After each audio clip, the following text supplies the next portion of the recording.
Homicide case in Wisconsin. Search for victims of Black Hawk crash continues. I'm And I'm John Krieger, and this is Public Eye News.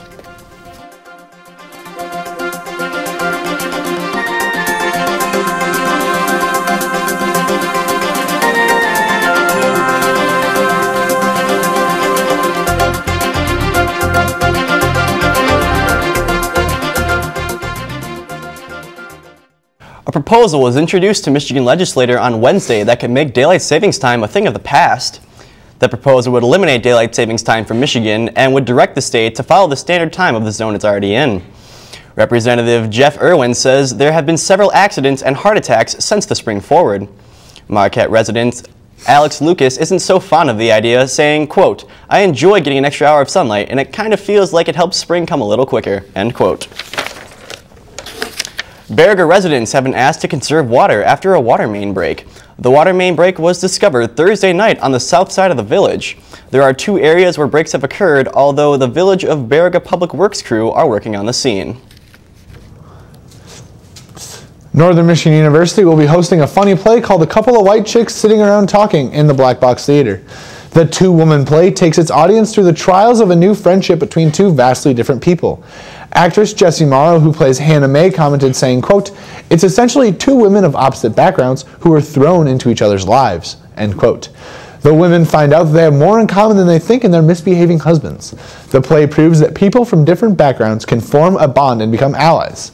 A Couple of White Chicks Sitting Around Talking will run for 2 nights, tonight and Saturday night at 7:30 p.m. Some students at Ishpeming High School got a very special lesson in politics on Thursday. Around 100 students, all involved in governmental groups for the school, gathered in the auditorium to hear Congressman Dan Benishak speak. The congressman was there to speak about current, local, state, and national issues and answer any questions that the students had. Being able to interact with the congressman sparked some political passion in some of the students who hope to one day follow in Benishak's footsteps. A homicide case against 2 southeastern Wisconsin girls accused of stabbing a classmate is being decided if the 2 will proceed in adult court. The girls are accused of stabbing a classmate 19 times in a park to please the fictional character of Slender Man. Attorneys of the 2 girls, ages 12 and 13, state that the defendants don't belong in an adult court and the charges should be dropped immediately. Waukesha County Circuit Judge Michael Boren is reported to issue a ruling this Friday. If the girls are convicted and sent to a juvenile court, they will risk being in a secure facility until age 25. Attorneys are seeking to end a secret investigation into Governor Scott Walker's 2012 recall campaign. They have proposed closing the state Supreme Court hearing room to the public during oral arguments. 8 unnamed petitioners are trying to end the investigation. Justices asked the unnamed parties to submit a plan on how to handle the arguments. Their plan included limited attendance in the courtroom to only those involved and their lawyers, and public watch from closed-circuit television. Arguments are planned for April 17th and the 20th before the High Court.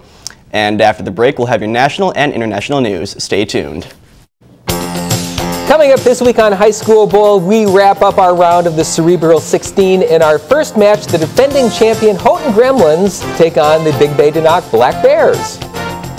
Hi, I'm Jim Koski, and then in our second game, Ironwood makes the long trip to Marquette to go up against the high school whose city is the only one in the UP named after a former British Prime Minister, and that's Gladstone. And that's coming up this week on High School Bowl.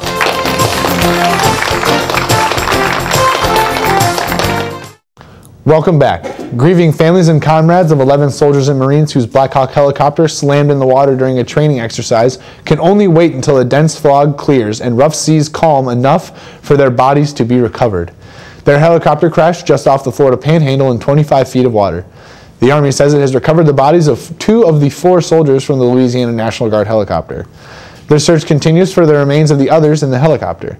The helicopter went down on Tuesday when it encountered thick fog during a training mission from the Elgin Air Force Base in the Florida Panhandle. The alumni of a fraternity chapter at the University of Oklahoma that was shut down after videos surfaced of members engaging in a racist chant have severed communications with its national headquarters and hired a high-profile Oklahoma attorney to represent them. Enid attorney Stephen Jones confirmed Friday that he has been hired by alumni members who serve on the board of the university's local Sigma Alpha Epsilon chapter. Jones says he does not represent 2 members of the fraternity who were expelled from the university after leading the racist chant and that referred to lynching and said that African Americans would never be allowed as members. National SAE Board spokesman Brandon Weghorst said today that the fraternity has severed all ties and a probe has been launched into the SAE chapters across the country. 2 men in Paris face preliminary terrorism charges after DNA evidence links to the gunman who killed 4 people and a policewoman. The 2 men were given charges on Friday for participation in a terrorist group with their intentions on committing crime. Amar R., a jailhouse friend of Amidi Koulibaly, was said to have exchanged over 600 texts with Koulibaly for over 5 months. The 2 met on January 5th and 6th, shortly before the killings that left 20 people dead. 2 people have been injured while bowling in a rebel-controlled area in the Ukraine.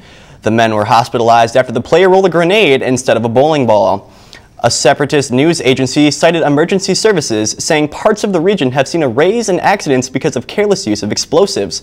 The blast occurred at a restaurant/bowling alley which used balls without holes on a short lane. An Indian bride walked away from her wedding after her soon-to-be groom failed a math test. The bride asked a simple math question to test the groom's education. When he got it wrong, she walked out. The brain-busting question that was asked was, "How much is 15 plus 6? His response was 17. Police mediated between the 2 families, returning all of the gifts that were given before the wedding. Majority of weddings in India are arranged by the family much before the wedding, with little time for the 2 to get to know each other beforehand. Kids have a lot to be excited about lately. At the Disney shareholders meeting on Thursday, CEO Bob Iger announced that Frozen 2 is currently in the works, and let it slip that Disney's Hollywood Studios theme park will be getting a name change again. People who have visited Disney before 2008 know that Hollywood Studios used to be named MGM Studios back in the day. It's the home of Disney World attractions such as the Tower of Terror, Star Tours, and the Indiana Jones Stunt Show. There are no details yet about what the new park name will be, or if Disney is going to change the direction of the park. The largest moon in our solar system is hiding an ocean underneath its surface, according to observations made by the Hubble telescope. Scientists have speculated since the 1970s that Jupiter's moon Ganymede could have an ocean under its surface. With Hubble, the scientists were able to collect over 7 hours of data. Most of that time was spent studying the aurora seen in the moon's thin atmosphere. Ganymede was already interesting before these discoveries, however. It is the largest moon in our solar system, similar in size to Mars. It is also the only moon in our solar system with its own magnetic field, which is generated by its molten ice core, much like what we see on Earth. A stingray weighing nearly 800 pounds has become the largest freshwater fish ever, caught by rod and line. The gigantic flatfish, which was 8 feet wide and 14 feet long, took nearly 2 hours to reel in. It was caught earlier this week by TV nature conservationist Jeff Corwin on the Mae Klong River in Thailand. The epic catch will be featured on Ocean Mysteries with Jeff Corwin, which will broadcast on ABC later this year. This stingray was a pregnant female, as is the case with most of these types of catches. Biologists say this is a good sign because it shows that the stingers are growing at a fast and healthy rate. And stay tuned because after the break we'll have your weather and sports.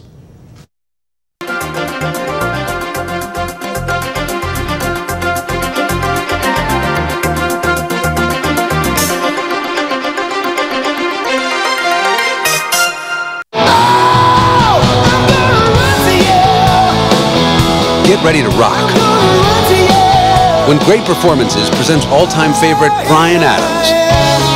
Everything I do it for you. Summer of '69. Join us for an amazing pop rock hit parade with Bryan Adams in concert on Great Performances. Join us Sunday at 8 p.m. Eastern. Welcome back to Public Eye News. Hope you all are enjoying the local heat wave. I am Floyd Smith here with your local weather. Let's take a look at your current conditions.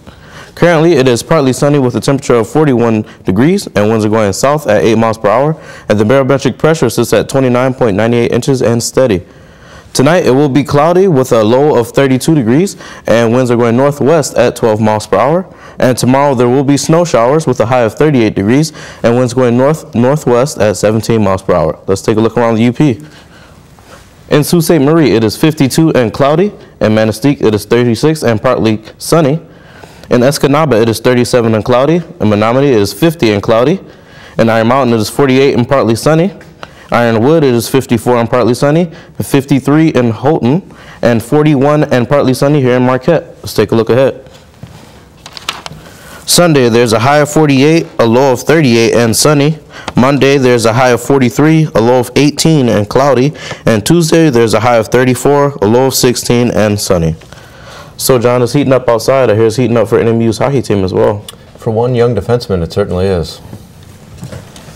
NMU sophomore defenseman Brock Moschmeyer has been named to the All-Western Collegiate Hockey Association third team last Thursday. Moschmeyer leads the Wildcats with 9 goals and 20 points this season. He also leads the league in goals by a defenseman and ranks 5th in the WCHA for power play points by a defenseman with 8. The conference also released the 2014 All-WCHA academic team made up of 132 student athletes representing all 10 WCHA member institutions. In order to qualify for the honor, athletes must have completed at least 1 year of residency at their institutions and held at least a 3.0 grade point average. A soccer player in Dearborn, Michigan has been sentenced to 8 years in prison for killing a referee. Basil Sad, the player in question, admitted to striking referee John Benowitz during a game last summer after Benowitz called a penalty on him. In a dramatic moment last Friday, Benowitz's wife, Chris Benowitz, held up a red card, signaling Sad's ejection. Sad will be eligible for parole after 8 years in prison. His maximum punishment is 15 years. NMU senior Kyle Bratchard has earned All-American status after finishing 7th in the men's 10K freestyle race during the first year of competition at the NCAA Skiing Championships last Wednesday. Bratchard finished with a time of 26 minutes and 22.3 seconds to lead the Cats contingent. Senior Jordan Ross led the women's team with a time of 14 minutes and 54.8 seconds in the 5K freestyle, finishing in 12th place. The Wildcats currently sit in 8th place overall, but out of 15 teams with 76 points. Marquette 12-year-old Gabby Swanigan is state weightlifting champ. Gabby broke the record in youth for snatch and clean and jerk, which were held for 10 years. She never thought weightlifting would be something that she'd get into, but she said, quote, "Well, I wanted to start it because I wanted to get stronger for gymnastics and soccer," end quote. She weighs just 90 pounds and is lifting more than her own weight. Vanessa McCoy, Gabby's coach and owner of Peak Gym, said, quote, "Gabby can definitely be competing in the Olympics. She has the drive, the desire, and the dedication to come in and work hard every day," end quote. So, Dan, I hear there is a glacier making some waves in the news lately. There is. New England's getting a little bit of a surprise right now. I mean, another one, at least for this winter. What's next in New England after this record-breaking winter? Massive chunks of ice are washing up on some Cape Cod beaches. Jessica Horning drove up from Connecticut with her 3 young kids just to check it out. She says it's amazing to see an Arctic-like scene in Massachusetts. She also adds that the only thing missing are polar bears. And lastly, do you want to be like Mike? Well, now you can, at least from the ankles down. An auction company says it has Michael Jordan's earliest known pair of game-worn shoes. They're from his rookie season with the Chicago Bulls.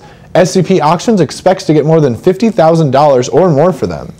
They are white Nike Airs with a red swoosh. Online bidding will begin on April 8th and go until the 25th. Wow, guys, I can't believe. Expected to get $50,000 for one pair of shoes. Wow, it's unbelievable. I expect whoever owns them won't actually play anything in them. Oh, no. Just keep them in a case. Oh, that is glass case worthy. Yeah, absolutely. This first pair of Jordans. Well, that's all the time we have for today here at Public Eye News today. Be sure to tune in again on Monday.